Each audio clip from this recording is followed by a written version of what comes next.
TBS পডকাস্টে স্বাগত জানাচ্ছি আমি জনি রায়হান। আজ আমাদের সাথে আছেন ফায়ার সার্ভিসের ভারপ্রাপ্ত কর্মকর্তা মোহাম্মদ শাহজাহান শিকদার। জানতে চাই শীতকালে আগুনের ঘটনাগুলো কেন বেশি ঘটে। দেখবেন গাছপালার পাতা পুড়ে পড়ে, আমাদের শরীরের চামড়া শুকিয়ে যায়, আমাদের এক্সট্রা লোশন অথবা ক্রিম ব্যবহার করতে হয়, না হলে ফেটে যায়। তো এই যে দাহ্য বস্তুর যে ভেতর থেকে শুকিয়ে যায়, এই শুকিয়ে যাওয়ার ফলে এদের ভিতরে জ্বলে ওঠার একটা টেন্ডেন্সি গ্রো করে।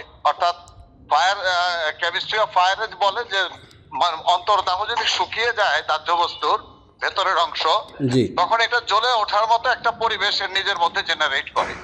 আর শীতকালে দেখবেন মানুষের এক ধরনের আগুন ব্যবহারের বৃদ্ধির প্রবণতা বৃদ্ধি পায়। বিশেষ করে বস্তি এলাকায় খোলা মাটি ব্যবহার করবে, হিটার ব্যবহার করবে, একটু ওই যে মানে আগুন পোহানোর জন্য এক্সট্রা কয়লা ব্যবহার করে। এগুলো আগুনের ঝুঁকি জেনারেট করে।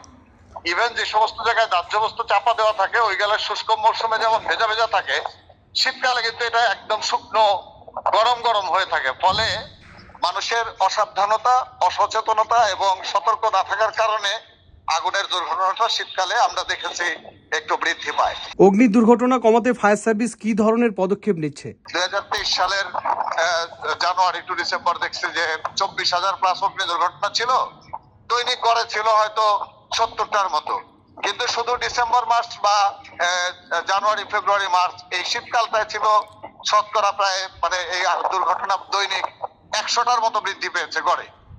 ফলে শীতকালে আগুনের প্রবণতা বেড়ে যায়। আপনাদের মাধ্যমে আমরা যারা এই দেশে আমরা বসবাসকারী, বহুতল বাণিজ্যিক ভবন এবং শিল্প প্রতিষ্ঠানে কাজ করি যারা, তাদের প্রতি আহ্বান জানাবো এই সময় যেন সবাই একটু এক্সট্রা সতর্ক থাকে। এবং দেখবেন আমরা সব মোবাইল অপারেটরে ওই বিটিআরসির মাধ্যমে কিন্তু এই মাসের শুরুতে একটা মেসেজ দিয়েছি যে শীতকালে অগ্নি দুর্ঘটনা বৃদ্ধি পায়। আপনার সচেতনতাই পারে অগ্নি দুর্ঘটনার হাত থেকে আপনার প্রিয় যান এবং সম্পদ এবং মাল রক্ষা করতে। এই জন্য সচেতন হন। আগুন থেকে রক্ষা পেতে মানুষকে কিভাবে সচেতন করছেন আপনারা? যেমন অন্য সময় আমরা এই এসএমএসটা দেই না, কিন্তু শীতকালে এসএমএসটা দিয়েছি। অন্য সময় হয়তো মাসে একটা মহড়া করে, এখন সব জায়গায় মাসে একাধিক মহড়া হচ্ছে, গণসংযোগ হচ্ছে। এই কার্যক্রমগুলো শীতকালে একটু বৃদ্ধি পায়। আমাদের শীতকাল কেন্দ্রিক কিছু স্পেশাল মহড়ার কার্যক্রম হাতে নেওয়া হয়। এই যে যেমন বস্তিতে আগুন লাগলো, এটার কয়েকদিন আগে কিন্তু ওই বস্তিতে আমাদের একটা মহড়া হয়েছে।